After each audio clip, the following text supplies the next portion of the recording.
Well, the Somali fraud bombshell has just claimed its first victim. And if what's being reported today is accurate, he's merely the first of many more to fall. Buckle up, because we're about to see how what just happened in Minnesota is just the beginning. And it's already sending shockwaves throughout the entire Democrat establishment. Hey gang, it's me, Dr. Steve, your patron professor, celebrating yet another day in Trump's golden age that you made possible back in November of 2024. So if you want a front row seat on how you continue to change the world in ways you never even imagined, you know what to do. Make sure to smack that bell and subscribe button. Tim Walz, the man who just months ago stood on stage as a Democrat vice presidential nominee, promising to bring Minnesota values to Washington, is politically dead.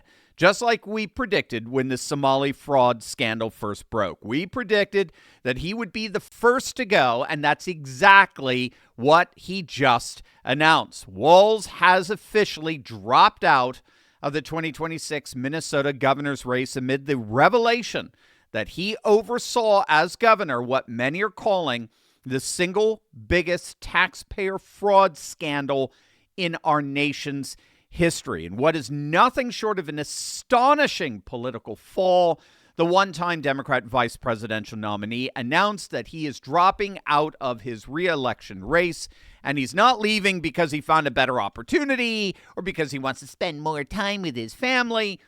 He's running from something so massive, so catastrophic, that even the political establishment can't cover for him anymore. Nick Shirley, the young independent journalist who actually did what the legacy media used to do, or is supposed to do, which is investigative journalism, he uncovered much of the fraud. He took a victory lap today, tweeting out, "I ended Tim Walz." And he did. Many of you may have seen his investigative video where he walked up to the front doors of government-funded daycare centers in Minneapolis and asked to check out the facilities. And what he found was stunning.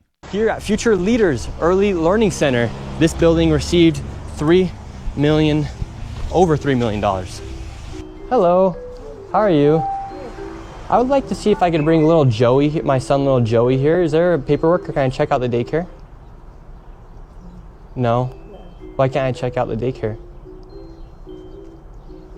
It's not here. Okay, but if can I get paperwork or anything to submit my son, little Joey, to come in here to daycare? We'd really like to put Joey in this daycare. We've heard great things. Business card? No, I would like your business card, actually. You talk to your manager. Okay, can I speak with somebody? Where are the children at? Are there children here today? No. No children. Yeah. Why are there no children? Two of Mexico. Would my son, little Joey, have friends to play with here? No. No. Yes. No friends for little Joey. Yes. Sorry. Dang it. Well, have a great rest of your day. Now, that was just one of 50 facilities that Nick visited morning, afternoon, night. 0 children, right? None, nada. And yet each one of these centers were pulling in millions upon millions of taxpayer dollars. The Quality Learning Center, which couldn't even spell learning properly, they forgot the first N, so it's the Quality Learning Center. They received tens of millions of dollars without any children, no staff, no equipment, nothing. It was just a front for fraud. And it gets worse. Sweet Angel Childcare received over $1 million in taxpayer funding. But when you called their business number, it rang directly into Governor Tim Walz's office. Not a similar number, not a clerical error, the actual governor's office. Altogether, federal authorities are estimating that as much as $9 billion, possibly more, $9 billion of taxpayer dollars were stolen in dozens of fraudulent welfare programs set up in Tim Walz's state. And so the question now that everyone's asking isn't if this ends Walz's political career. That ship has sailed.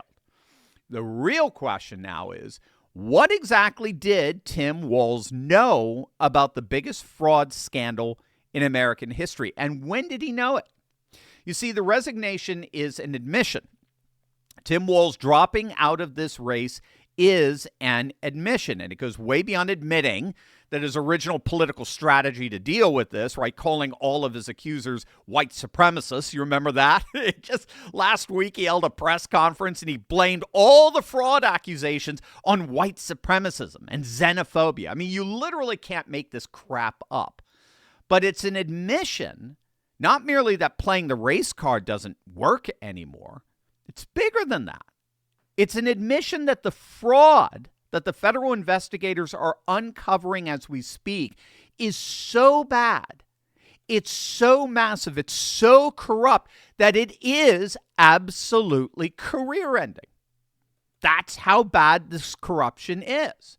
What we found out thus far is nothing compared to what's coming, and Tim Walz knows that. He knows what's coming, and he knows it's totally career-ending.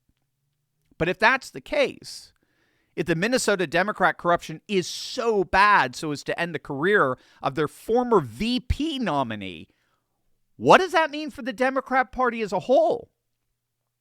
You see, here's what the legacy media has been doing everything they possibly can to hide from you. This is what they don't want you to know. Minnesota just became ground zero for what federal prosecutors are calling industrial scale fraud. We're not talking about a few bad apples stealing from the government. We're talking about a systematic, coordinated operation that has potentially stolen up to $9 billion from federal programs designed to help children, seniors, people with autism, which means we're dealing with a corruption that involves both Democrat politicians and bureaucrats at one level, as well as a significant segment of their voting constituents on the other. We're now learning that whistleblowers, we're talking hundreds of social workers and government employees in Minnesota, they raised alarms about this fraud years ago, but they were suppressed. Those concerns weren't just ignored, they were openly and overtly opposed by Tim Walz himself. In fact, there were reports that he and his administration were blatantly intimidating and threatening these whistleblowers with retaliation if they went public. So this is a scandal that is implicating literally everyone at every level in the Walz administration. But the more we're learning, the more Democrats are realizing to their terror that this scandal has the potential bringing down the entire Democrat Party itself. Wait until you see this. But first, it is the new year. Happy New Year to all of you. And that means one thing, of course, resolutions. Right? People are setting big goals right now. It's the time to, lose weight, eat better, feel better, have more energy, finally feel like yourself again. But let's be honest, most people make the same resolutions every year, and by February, they're frustrated because nothing's really changed. And here's why. Most people try to start with discipline, but they skip the foundation because your gut controls everything. If your gut is inflamed, you're going to feel it everywhere. Low energy, cravings you can't control, brain fog, stubborn weight, frequent sickness, mood swings, and just a body that won't bounce back like it should. So, if you're serious about a real reset this year, don't start with motivation. Start with your gut.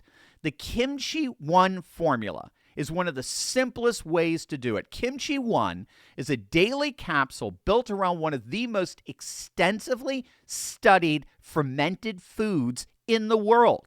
Kimchi has been shown to support healthy digestion, strengthen the gut barrier, reduce inflammation, restore microbial balance, and help your body flush out toxins it's exposed to.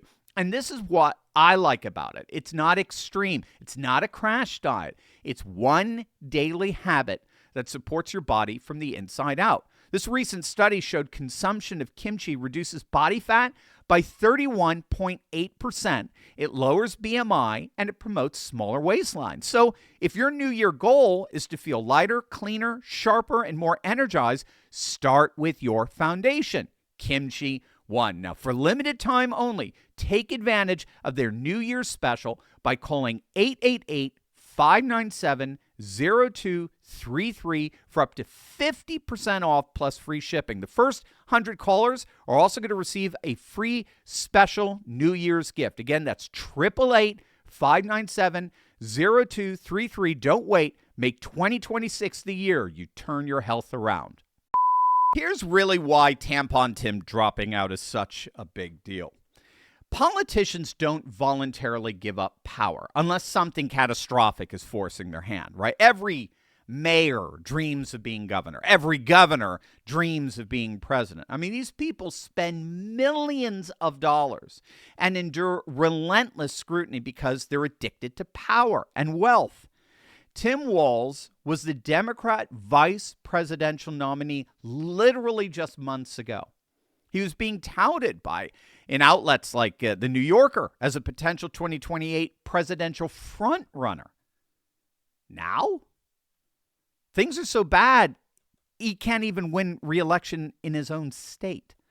His approval ratings collapsed as a result of the scandal to his lowest numbers of his political career. And when he realized that the fraud scandal was becoming so massive with new revelations literally every day, I mean, he read the writing on the walls. His days in politics are over. Now, the Democrat establishment is already scrambling. It looks like Senator Amy Klobuchar is next in line here. She met with Walz on Sunday, where he informed her of his plans to resign, and she confirmed her interest in running to replace him. But here's the problem. This scandal isn't going away. In fact, Walz dropping out is only going to make sure that it explodes. The American people will assume, quite correctly, that the fraud must be even worse than we know about if a former vice presidential nominee can't even defend his record in his own home state. In fact, things have gotten so out of control that the legacy media can't spin this anymore. You know this. I mean, for weeks they've been trying to dismiss the fraud allegations as a MAGA hoax or claim the real story was the harassment of innocent Somali daycare owners. So outlets, shameless outlets like Salon, NPR, CNN, The Intercept, The Atlantic, they all ran stories attacking Nick Shirley. They attacked the investigative reporter who was actually doing their job. And they had the gall to defend the fraud and defend the fraudulent operations. But Walz quitting validates everything that Nick Shirley and the real media have been reporting now for weeks. It's the ultimate admission that the fraud is real. It's massive. And Democrats can't run from it anymore.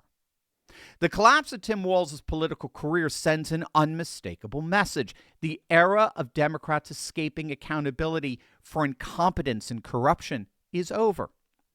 For years, progressive politicians have expanded government programs with minimal oversight, intentional, of course, assuming that they could use the veneer of their supposed humanitarianism as cover for their blatant corruption.